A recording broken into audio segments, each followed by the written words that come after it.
Okay, next we're going to talk about specific vocab for Excel.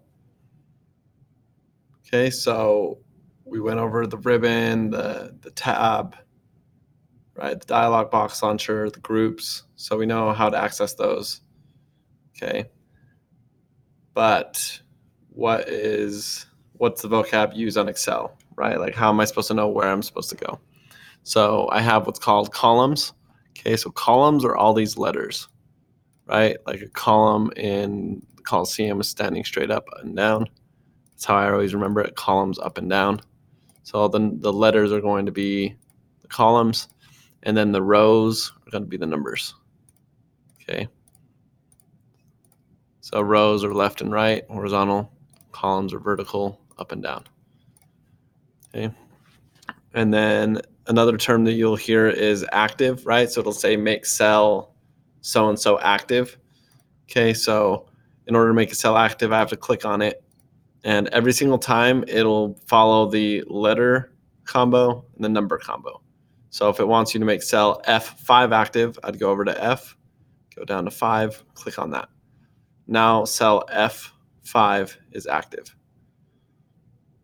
Okay. The other thing you might get is it might want you to make a range of cells active. Okay, so range of cells, it just means adjacent cells. So on an assignment, it might say B3 colon G6. Okay, so when you see the colons, that's your indicator that, hey, it's a range of cells, right? So on an assignment or on the test, it may say make cells B3 colon G6 purple or something, right? So first step I would need to do is I need to make sure I select the cells. Okay, so I go to B3, and then I want to hover kind of in the middle where I have this fat plus sign. And then I'm going to click with the left side of the mouse, left click, and I'm going to hold it, and I'm going to drag.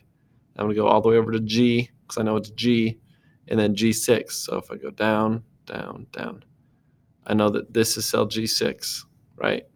So now all these cells are active, now that I've clicked and dragged on them. Okay, so again, that's a range of cells. Okay, the other thing we have is at the very bottom, we have these sheets. Okay, so if I want to add a sheet, I just got to hit this plus sign. It's going to add sheets, right? And it auto labels them for me. So I have sheets, a worksheet, and then I have a book, right? So I have like a data book, and I have my sheets. Okay, so don't get confused. If it says sheets, that means it's going to be one of these bottom ones, right? If it tells you to open up a new workbook, that would be considered like I'd go to file and I'd be able to do new workbook, right? Blank workbook. Okay, so that's kind of some basic vocab that'll help you understand a little bit more about Excel.